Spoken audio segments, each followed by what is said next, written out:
ഇന്നത്തെ നമ്മുടെ യാത്ര മാർമലയിലേക്കാണ്. മാർമല എന്ന പേരുണ്ടായത് മാർമല ഹൃദയഭാഗം എന്നാണ്. മലയുടെ ഹൃദയഭാഗത്തുള്ള വെള്ളച്ചാട്ടം ആയതുകൊണ്ട് മാർമല വെള്ളച്ചാട്ടം, മാർമല അരുവി എന്നാണ് അറിയപ്പെടുന്നത്. ഈ വഴിയിലൂടെ കുറച്ചു ദൂരം മുന്നിലേക്ക് വരുമ്പോൾ ആച്ചുകാവ് ശ്രീ ദേവി മഹേശ്വര ക്ഷേത്രം എന്ന ആർച്ച് കാണാം. അതിലൂടെ അകത്തേക്ക് പോരുക.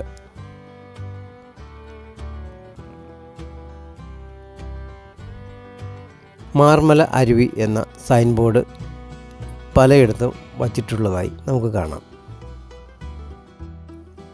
തനി ഗ്രാമീണത നിറഞ്ഞ റോഡിലൂടെ നമ്മൾ വന്നു ചേരുന്നത് റോഡ് സൈഡിൽ തന്നെയുള്ള ഒരു വാട്ടർഫാളിലേക്കാണ്. തികച്ചും അപകടരഹിതമായ ഒരു വെള്ളച്ചാട്ടമാണ് നമ്മൾ വരുന്ന വഴി കാണുന്നത്. ഇന്ന് ഈ യാത്രയിൽ ഞാനും എൻ്റെ സഹോദരിയും സഹോദരിയുടെ മകളുടെ കുഞ്ഞായ മാളൂട്ടിയും കൂടെയുണ്ട്.